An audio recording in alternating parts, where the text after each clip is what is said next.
August 15 రోజున ఇలా జరిగింది. అసలు ఏం చేస్తున్నారయ్యా? ఫోన్ మీద ఫోన్లు వస్తూనే ఉన్నాయి. దానికి సంబంధించి మీటింగ్ జరుగుతుంది సార్. అవగానే నేనే కాల్ చేస్తాను సార్. ఏదో ఒకటి చేయవయ్యా.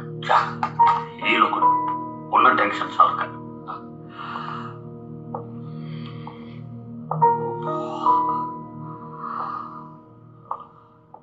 ఏమయ్యా, ఎక్కడయ్యా చైతన్యపురి ఇన్స్పెక్టర్ సురేష్?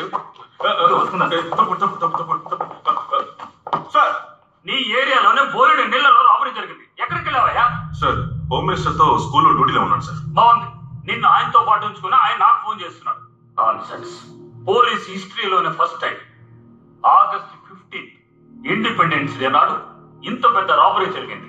అది 49 ఏళ్లలో రాబరీ జరిగేంత వరకు మీరంతా ఏం చేస్తున్నారయ్యా? సార్, ఈ సిటీకి సంబంధించి 100 ఎవరైనా డైల్ చేశారంటే మన కాల్ రెస్పాన్స్ టైం మాక్సిమం 7 నిమిషాలు సార్. మహా అయితే 5 నుంచి 7 నిమిషాల్లో స్పాట్ లో ఉంటాం. కానీ ఈ రోజు మన ఫోర్స్ సిటీ మొత్తం స్ప్రెడ్ అయి ఉండడం వల్ల 15 నిమిషాలు పట్టింది సార్. ఏమయ్యా, అన్ని కాల్స్ వచ్చాయంటున్నావు. ఆ ఏరియాస్ అప్పుడే అలర్ట్ చేస్తుంటే అన్ని రాబరీస్ జరిగేవే కాదు కదా. వరుసగా కాల్స్ రాగా అన్ని ఏరియాస్ కి మినిమం ఫోర్స్ డిస్పాచ్ చేశాం సార్. అయినా అనుకోలేకపోయాం. ఎందుకంటే వాళ్ళ ప్యాటర్న్ బట్టి చూస్తే ర్యాండమ్ గా కంటపడ్డ ఇళ్లలో వాళ్ళు దోచుకోలేదు సార్. ఏ ఇళ్లని ముందుగానే ప్లాన్ చేసుకున్నారు. ఇందులో ఇంకో షాకింగ్ విషయం ఏంటంటే ఒక్కో ఇంటి తాలూకు బ్లూ ప్రింట్ వాళ్ళకి క్లియర్ గా తెలుసు సార్. దోపిడీ జరిగిన ఇళ్ల వాళ్ళు ఇచ్చిన వాంగ్మూలాన్ని బట్టి చూస్తే నగలు డబ్బు ఎక్కడున్నాయో వాళ్ళకి ఆల్రెడీ తెలుసున్నారు సార్. అందువల్ల ఒక్క సెకండ్ కూడా వేస్ట్ చేయకుండా దోచుకున్నారు సార్. ఏదైనా కన్విన్సింగ్ గా ఒక్క క్లూ దొరికిందా? Sir, no fingerprints, no footprints, sniffer dogs తో సహా అన్ని ట్రై చేసాం. No use sir. విచారించినంత వరకు అందరూ చెప్పింది ఏంటంటే బ్లాక్ డ్రెస్ కోడ్ లో ఫేస్ మాస్క్ తో ఇద్దరు వచ్చారు. ఒకడు గన్ పాయింట్ లో నిలబెట్టాడంట, ఇంకొకడు దొంగిలించాడంట. 1tamilmv.nl 49 ఇళ్ళు. సిటీ అట్టుడుకుపోతుంది. సీసీటీవీ ఫుటేజ్ లో కూడా ఏ క్లూ దొరకలేదా? సార్, దొంగతనం జరిగిన 49 ఏళ్లలో 32 ఏళ్లలో సీసీటీవీలు ఉన్నాయి. వాటిల్లో 12 ఏళ్లలో పనిచేయలేదు. మిగతా 20 ఏళ్లలో సార్, రాబరీ జరిగిన పర్టికులర్ హౌసెస్ లో మాత్రం ఫుటేజ్ క్రాష్ అయింది. No footage sir. ఒక రోజుకి 1.5 డేటా జీబీ ఫ్రీగా ఇస్తే ఇలాగే జరుగుతుంది. ఇలాగే డిజిటల్ ఇండియా. గాయత్రి నమ్మ చెప్పండి.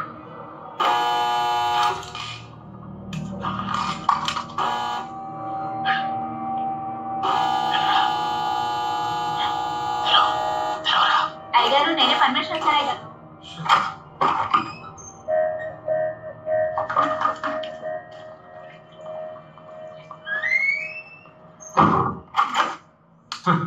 ఆడదాని కోసం ఇంత భయపడాల్సి వస్తుంది కదరా? భయం కాదురా, మాటేసాం పంచా విసరడానికి. మన బ్యాచ్ ఈ పాటి ఊరు వదిలి వెళ్ళిపోయి ఉంటారు. మనం ఈ రాత్రికి వెళ్ళిపోతున్నాం. మిగతా దాన్ని చూసుకుంటాడు. నువ్వేం భయపడతావు.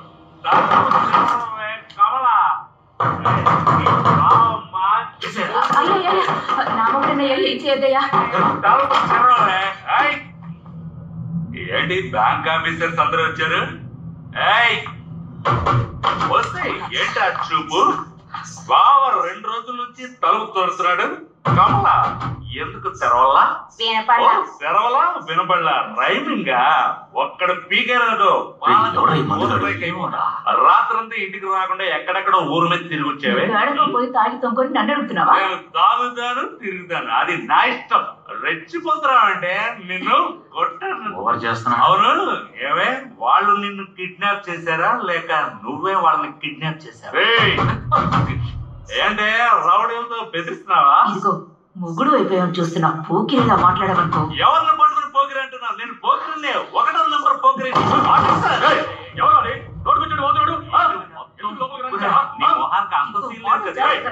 ఎవరో నువ్వు? ఏంటి కాశీ, బాగున్నావా?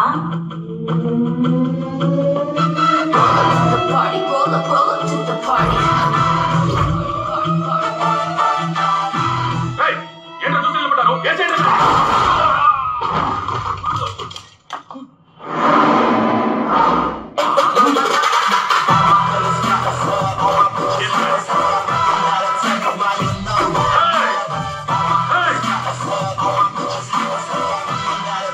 ఏంటి కాశీ, జీవితంలో మొదటిసారి భయపడుతున్నట్టున్నావు? నువ్వు నా బ్యాచ్ ఉన్నప్పుడు రావాల్సింది, ఇప్పుడు వచ్చి బిల్డప్ ఇస్తున్నావా?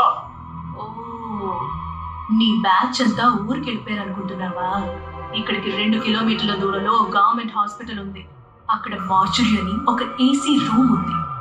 అక్కడ భద్రంగా పడుకుని నిద్రపోతున్నారు. నువ్వు చేసిన తప్పుకి నీ మీద కేసు ఫైల్ చేసావని పోలీసు కుటుంబాన్ని సజీవంగా తగలు పెడతావా? ఒక పోలీసుని లేపేస్తే ఏం జరుగుతుందో నీకు తెలియదు. నిన్ను తీసుకెళ్లి జైల్లో పెడితే నువ్వు బెయిల్ అవుట్ చేస్తావు. ఎందుకులే కోర్టు కేసు జైలని గవర్నమెంట్ కి అనవసరమైన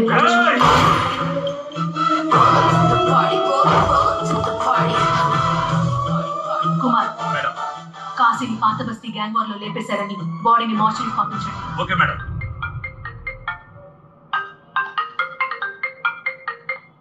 హలో మేడం, వెంటనే కమిషనర్ ఆఫీస్ రండి. సిటీలో 49 ఏళ్లలో రాబరీ జరిగింది. వాట్? కేవలం ఇద్దరు, సిటీ మొత్తం 49 ఇళ్ళు. ముసలి వాళ్ళు ఒంటరిగా ఉన్న ఇళ్ళు చూసి పక్కాగా ప్లాన్ చేసి దోచుకున్నారు. దోచుకున్న డబ్బు నగలు మొత్తం విలువ 7 కోట్ల రూపాయలు. ఒక్క క్లూ కూడా దొరకలేదు. ఇందులో దారుణం ఏంటంటే ఈ రాబరీలో డబ్బు పోగొట్టుకున్న ఎక్కువ మంది తల్లిదండ్రుల పిల్లలు అమెరికా, లండన్, సింగపూర్, కెనడా అని విదేశాల్లో ఉంటున్నారు. సార్, ఇది జస్ట్ రాబరీనా లేదా? అందులో వాళ్ళు చాలా క్లియర్ గా ఉన్నారు. ఎవరి మీద దాడికి ప్రయత్నించలేదు. గన్ పాయింట్ లో నిలబెట్టి వాళ్ళని బెదిరించి డబ్బు నగలు మాత్రమే దోచుకున్నారు. ఇండిపెండెన్స్ డే నాడు జరగడంతో మీడియా వాళ్ళు మన పరువు మొత్తం తీసేశారు. గాయత్రి సార్, వీలైనంత త్వరగా నువ్వు ఈ కేసును క్లోజ్ చేయాలి. ముసలి వాళ్ళు ఒంటరిగా ఉన్న ఇల్లు చూసి పక్కాగా ప్లాన్ చేసి దోచుకున్నారు. కేవలం ఇద్దరు, సిటీ మొత్తం 49 ఇళ్ళు చూసి పక్కాగా ప్లాన్ చేసి దోచుకున్నారు. ఈ రాబరీలో డబ్బు పోగొట్టుకున్న ఎక్కువ మంది తల్లిదండ్రుల పిల్లలు అమెరికా, లండన్, సింగపూర్, కెనడా అని విదేశాల్లో.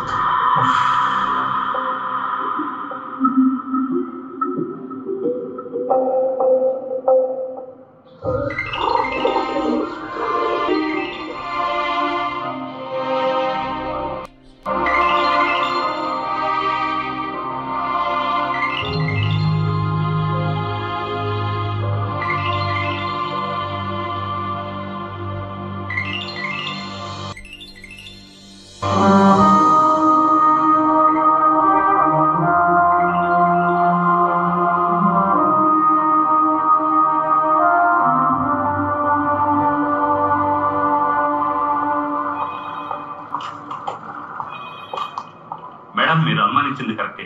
Same gang, same robbery. Madam, robbery జరిగింది మొత్తం 49 ఇళ్ళు కావు. బామ్మగారి ఇంటితో కలిపి 50 ఇళ్ళు. బామ్మగారికి గాయం అవడం వల్ల కంప్లైంట్ ఇవ్వలేదు మేడం. ఓ డాక్టర్, ప్రాబ్లం ఏం లేదుగా? ఒక చిన్న మైనర్ హెడ్ ఇంజరీయే. ఎక్స్టర్నల్ బ్లడ్ లాస్ అయింది. అందువల్ల కాస్త అన్కాన్షియస్ గా ఉన్నారు. ఎప్పుడు స్పృహ వస్తుందో ఇప్పుడే ఖచ్చితంగా చెప్పలేము. Otherwise nothing to worry. Thank you doctor. Madam, phone చేయండి మేడం. చంద్రు సార్తో మీరు పడిన గొడవ గురించి ఆలోచించడానికి ఇది టైం కాదు మేడం. వెంటనే కాల్ చేయండి మేడం, ప్లీజ్.